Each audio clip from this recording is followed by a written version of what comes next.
নমস্কার বন্ধুরা, আমি ছন্দা। কেমন আছো সকলে? আশা করি ভালো আছো। আর আমিও খুব ভালো নেই, মানে খুব ভালো বললে আজকে মিথ্যে বলা হবে, কারণ নাকে আমার ট্রাফিক জ্যাম চলছে, যার জন্য আওয়াজ শুনেই তোমরা বুঝতে পারছো।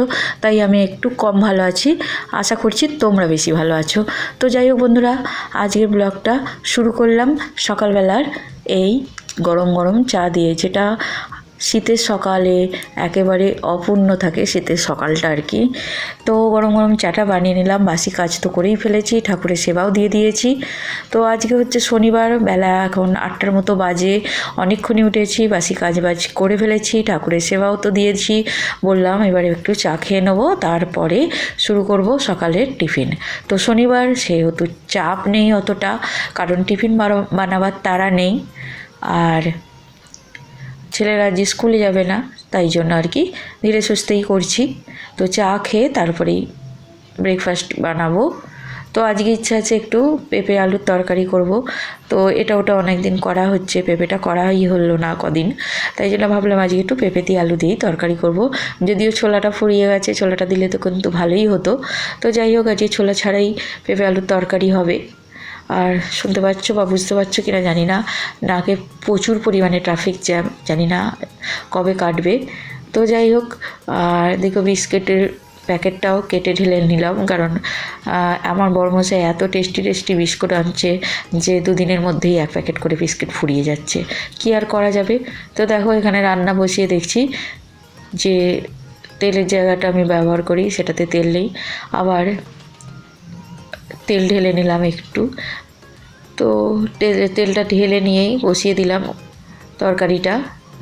তো সবজিটা মানে পেঁপেটা আলুটা আমার শাশুড়িমা যা হোক করে কেটে দিয়েছেন, এটা আমার অনেকটা হেল্প হয়ে গেল। আর এই তো আমি বসিয়ে দিয়েছি।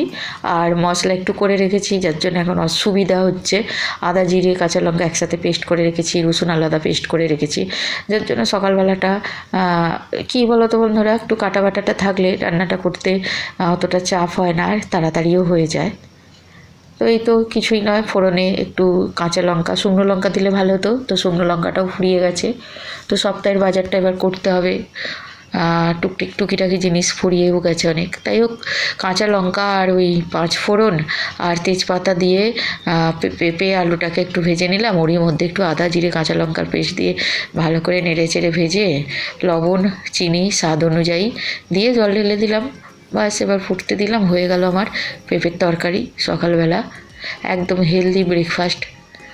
দেখতে যেমনই হোক তোমরা ভাববে হয়তো এ কী ধরনের ব্রেকফাস্ট, তবে হ্যাঁ, আমরা বুঝতেই পারছো নিম্নবিত্ত মানুষ, তো প্রতিদিন আমাদের হাই ব্রেকফাস্ট হয় না। এই ভাতটা খাই না, মুড়ি রুটি তরকারি ঘুগনি এইসবই আমাদের ব্রেকফাস্ট। আর মাঝে মাঝে স্বাদ বদল করতে একটু লুচি হয় কি অন্যান্য কিছু ট্রাই করি, তবে ওটা অনেক দূর দূর অনেক মানে ডিস্টেন্সে হয়ে যায় আর কি। তো যাই হোক, আর ভালো মন্দ ভালো ভালো জিনিস রোজ খেলে কিন্তু ভালো খাবার এনার্জি থাকে না, বা ইচ্ছাটা চলে যায়। তাই জন্যই আর কি এইসবের মধ্যে খেতে খেতে যখন একটা কিছু ভালো হয় তখন কিন্তু ভালোটা আরও ভালো লাগে, তাই না বলো বন্ধুরা? তো তোমাদের সাথে বকবক করতে করতে ওখানে আমার তরকারিটা হয়ে গেছে। তো তরকারিতে দিয়ে পাঁচমিশালি সবজি করেছি, আর দেখলেই ধনেপাতা টমেটো দিয়ে মুসুর ডাল করেছি, যেটা আমার দারুণ লাগে এই শীতকালে। আর এই দেখো কিছু জিনিসপত্র আনা হয়েছে, বললাম না মুদিখানার টুকিটাকি জিনিস ফুরিয়ে গেছে, সেগুলোই আনা হয়েছে, আর কিছু ফলও আনা হয়েছে। তো সেগুলো একটু ঢেলে সাইড করে রাখলাম, পরে গুছিয়ে রাখবো। আর এই তো আবার চলে এসেছি ছাদের মধ্যে, কারণ শনিবার আর স্কুল ড্রেসগুলো ছেলেদের পরে থাকবে, কারণ দুটো দিন সময় থাকে শনি রবি। তবে আমি একটু কাজটাকে এগিয়েই রাখি, শনিবার দিনই জামা কাপড়গুলো কেচে ফেলি, মানে স্কুল ইউনিফর্মগুলো কেচে ফেলি, তাতে আমার রবিবারটা একটু হালকা ফুলকা কাটে আর কি। আর হাতে সময় একটু থাকলে একটু পরিষ্কারের কাজগুলো করে নিতে পারি, তাই জন্য মনে হয় সব সময় কাজ এগিয়ে রাখাই ভালো। আর এদিকে দেখো আমার সিধু বাবা খেলতে গেছে, তো আজ রবিবার বলে অনেক ছেলেপুলেই এসেছে মাঠে। আর মাঠটা একটু পরিষ্কারও আছে, যেহেতু বিয়েবাড়ি হয়েছিল, পরিষ্কার করা হয়েছিল। এরকম ভালো লাগে জানো তো, বাড়ির সামনে একটা মাঠ থাকলে বাচ্চারা খেললে বেশ মনটা ভালো হয়ে যায়, দেখতেও ভালো লাগে। আর মাঝে মাঝে একটু স্মৃতিচারণও হয়ে যায়, নিজের ছেলেবেলাটা একটু নাড়াচাড়া হয়ে যায়। তো সিধু ওই দেখো সিধু বাবা আমার এক প্রান্তে, দেখছো দাঁড়িয়ে আছে। তবে এক দিক থেকে ভালো হয়েছে, ঘরের মধ্যে সবসময় ফোন ঘাঁটা থেকে তবু এই মাঠটা পরিষ্কার হওয়ার জন্য বাচ্চারা আসে, আমার সিধু বাবাও একটু খেলতে পারে। আর বড়টার তো ওই ঘর থেকে বেরোয় না, এক তো পরীক্ষা চলছে, 2 নম্বর ওর ফোন সঙ্গী। আর এ এখন ছেলে মানুষ, তো একটু খেলতে বেরোয়। আর এদিকে দেখো আমার বড় মশাইকে বলেছিলাম একটু বাটা মাছ আনতে, তো ওই বাটা মাছগুলো এনেছে।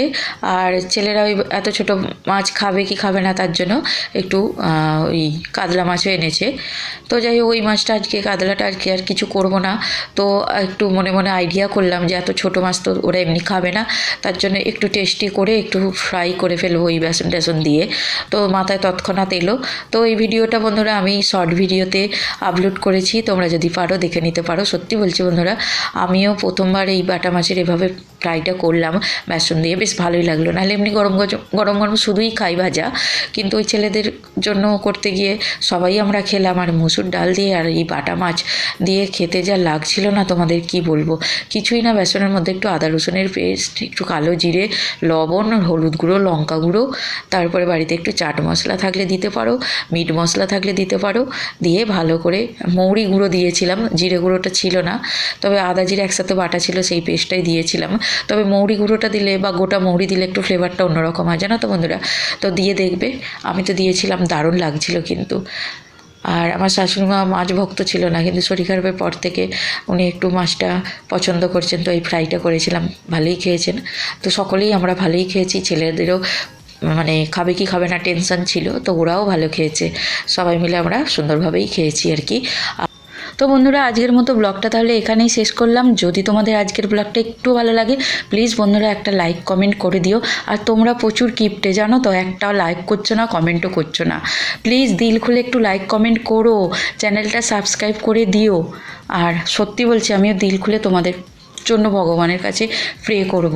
তো বন্ধুরা সকলে ভালো থেকো, সুস্থ থেকো, টাটা।